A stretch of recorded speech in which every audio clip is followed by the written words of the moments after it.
Welcome. I'm Stuart Baker with the Nevada City Chamber of Commerce, and this is our ongoing series about starting a business in Nevada City.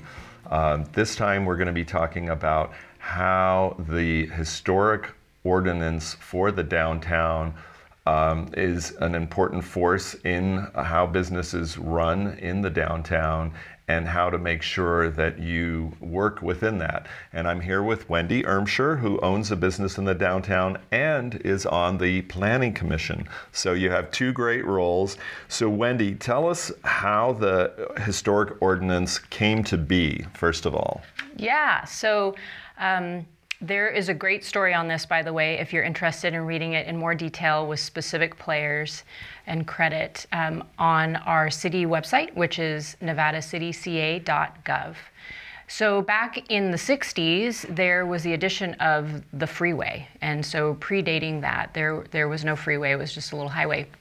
But in order to build that, there was the demolition of what locals considered to be some architecturally significant buildings that were much beloved, and they were demolished, including an old ice house and some other buildings. A big hotel. And so it was a citizen movement of folks who were maybe architectural buffs or maybe even just historical nerds, which I so appreciate. We're rich with history here. And they rallied to really begin the whole historical ordinance, first by preserving individual buildings. And it became, more and more momentum around, hey, wait a minute, we recognize that this community can be really a jewel and differentiate itself in terms of being a destination and a home and really an economic center.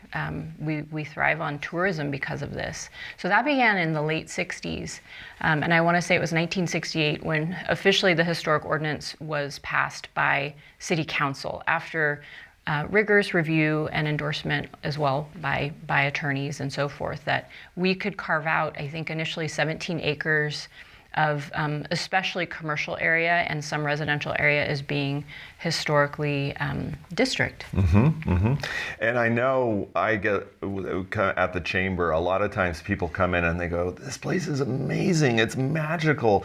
I feel like I'm in a movie, and how, and so they want to do more, they want to start a business, and then they come up against, oh, well, I kind of want to do it like I want to do it, and it doesn't quite work that way. So let's talk a little bit about how that plays into things. And I know being on the Planning Commission, you come up against this issue a lot. So talk about the ways in which a new business in the downtown has to pay attention to the historic ordinance when they're envisioning what they want to do with their space or with their concept. Well, I think that's a great point, that it pretty universally resonates with folks. Like, this is special. Right. And so part of what isn't always evident as to why it's special are these details like no illuminated signs, color palettes are within a historic, range. Fonts are historical fonts on signage.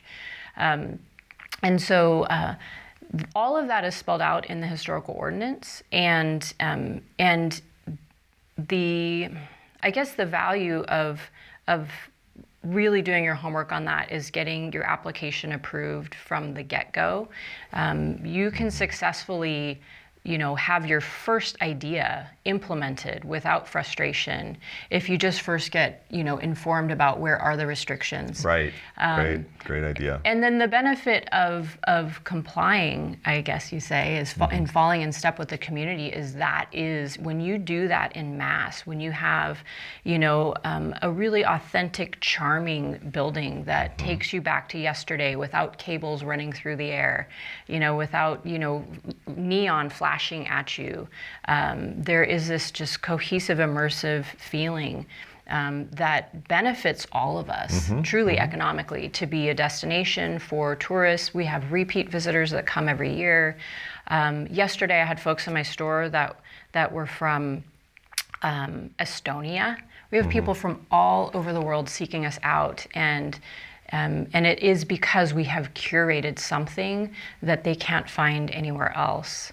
So on the point with the Planning Commission, so you come and you have, say, a sign, and it kind of doesn't really work because the font is this, and it gets kind of taken apart, and then you kind of have to go back to the Planning Commission with a new idea, right? So should people expect to have patience in the process, or are there tips in how it all works? Because I know you meet once a month, and so it's important, first of all, to get it right the first time as much as you can, and that's where you use the city planner and making sure that you follow those details. But any tips on how to make sure you get through it the first time without having to delay?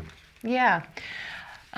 Well, again, being versed in the ordinance, and then also if you can provide historical reference for whatever your design is, whether it be an exterior remodel, whether it be just a sign, historical reference is really helpful to show, oh yeah, this existed in that era, and one body we have locally that could be a great resource or partner in that is our Historic Society, right? Mm-hmm. The Historical Society. Historical Society, which are a bunch of history buffs specifically on our local history, and they have all kinds of archives. We have historical libraries and things where you could look and reference, like, yeah, I want a sign that looked like that, or ooh, look how that building, look at the way that awning was constructed, those kinds of things.